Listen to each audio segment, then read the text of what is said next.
Teman-teman yang dimuliakan Allah Subhanahu wa taala, perlu kita ketahui dalam surat Al-Anfal ayat 24 Allah sudah menjelaskan, "Ya ayyuhalladzina amanu stajibu lillahi walir rasuli idza da'akum lima yuhyikum." Hai orang-orang yang beriman, penuhilah seruan Allah dan seruan Rasul.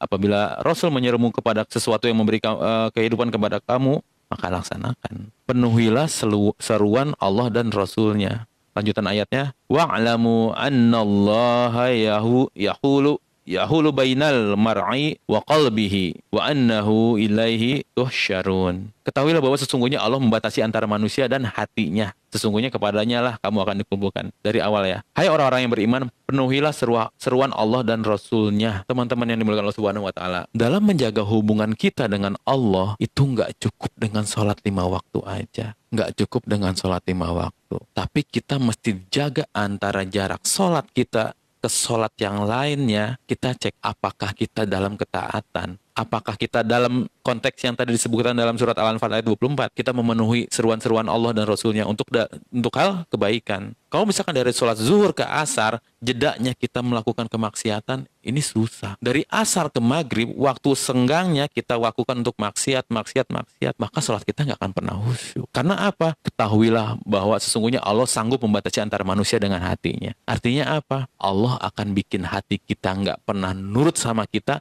sebagaimana kita ngebanggang perintah Allah. Di waktu kapan? Di waktu jeda antara sholat dengan sholat. Kalau di antara waktu jeda antara sholat dengan sholat kita bukan jadi orang yang taat, maka Allah akan bikin hati kita berontak ketika kita sholat. Akan bikin hati kita susah diatur sebagaimana kita nggak bisa diatur oleh aturan-aturan Allah. Allah akan bikin hati kita ngebanggang waktu lagi sholat, sebagaimana kita ngebanggang sewaktu ada waktu antara jeda dari sholat ke sholat.